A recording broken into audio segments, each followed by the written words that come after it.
بەڕاستی نامەوێ شوناس و ناسنامی پرۆگرامەکەم بێ بەوەی کە هەر کاتێ یەکشەمان دێینەوە بڵین کارە ساتێکە گرفتێک هەیە، بەڵام بەڕاستی ناشکرێ ئەو هەموو کێشە و گیر و گرفتانەی کە لەم وڵاتەدا بە باس نەکردن و بە قسە نەهێنان هەفتە لە دوای هەفتە و مانگ لە دوای مانگ و ساڵ لە دوای ساڵ کەڵەکەترە بێت بیکەین بەژێر بەڕە و باسی نەکەین و ئیتر ئەم وڵاتە یەک پارچە بێ بە کارەسات.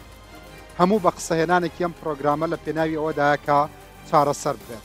هەموو ئەوانەی کە بەرپرسیارن لەم وڵاتەدا لە گچکە تاوەکو مەزن بزانن لە دەرێ چی ئەگوزەرێ، چونکە ئەمەوێ بە ڕاشکاوی بیڵێم ئێستا هونەری شاردنەوەی گیر و گرفتەکان زۆر باڵا دەسترە لە وتن.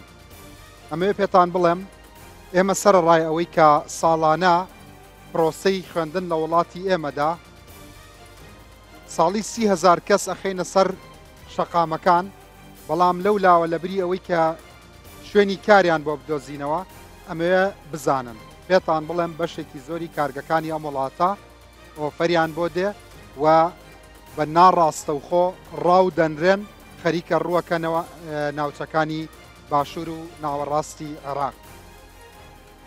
بەڕاستی ئێمە ئەبوو ئێستا بۆ هیچ شتێک پشت بە دەرێ نەبەستی. ئەمێ ئەوە بڵێم کە سعودیە یەک جار سوکاتی بە قەتەر کرد، شیر و ڕۆن و ماستی لێگرتنەوە، قەتەر بە کۆمپانیای بەلەد و ناوەڵامیدایەوە، وڵاتەکەی پڕ کرد لە مانگای هۆڵەندی و پرۆژەی فرەڕەنگی کشتتوکاڵی و پیشەسازی. ئێستا لە سۆپەرمارکێتەکانیانە دوای ئەو ئیهانەی کە سعودیە بە قەتەری کرد، ڕۆژانە زیاتر لە 50 جۆر بەس بەرهەمی جۆراوجۆری شیرەمەنی بە فرێشی بە کواڵتیەکی بەرزی جیهانی ئەخەنە بازاڕەوە. لە خۆتانە پرسم کێ هەیە لەم دنیادا سوکاتی بە ئێمە نەکردن؟ سوکاتی چییە؟ سوکاتی ئەوەیە کە تۆ مرۆڤی شایانی ئەوەنی چشتی دەرخوارد خراپە دەرخواردبن بەڵام بۆت دەنێرن. کێ سوکاتی بە ئێمە نەکردن؟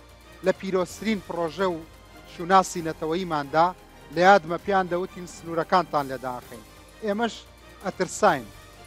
ئەترساین لەوەی تر خواردنە بێکەڵکەکان و دەرزی و دەرمانەکانی کە پیشانمانان ئەوەشمان لێ بپڕن. ئاخر لە هەموو ئەوانەی ئەم وڵاتە بەڕێوە بن لە خۆتانە پرسم، وڵاتێک بۆ یەکەمین جار کشتتوکاڵی تێدا دۆزرابێتەوە عیب نییە ماکەرۆنی لە دەروی وڵاتەوە بێنێت، قەرەخەرمان و ساوەر و خەیار شۆر هاوردە بکات لە وڵاتی کشتتوکاڵە. کوا بەرهەمی کارگەکانی کورد لە سۆپەرمارکێتەکانمانە؟ تەنانەت ئێستا ڕانکوچۆغەشمان لە چینەوە بۆ دێت. ئێمە هەرێمی کوردستانین یا سۆپەرمارکێتی ئێران و تورک و چین. ڕەوایە ملیۆنان بێکارمان هەیە، ساڵی بایی 20 میلیارد دلار شت لە ئێران و تورکیا دەکڕین، ڕۆژانە و مانگانەش کارگەکانمان داخرن.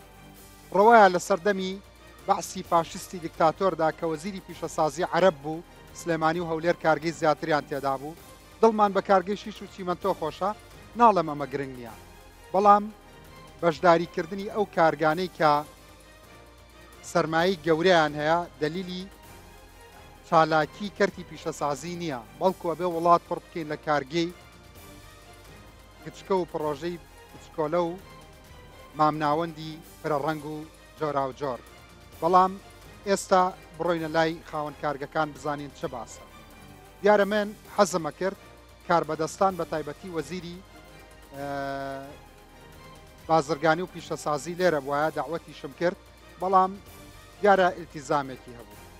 نازانم چ ئیلتیزامێک لەم وڵاتەدا گرنگتر بێ لەوەی کە کارگەکانی وڵاتەکە و دابخرێن کە خاوەنکارەکان هاوار بکەن.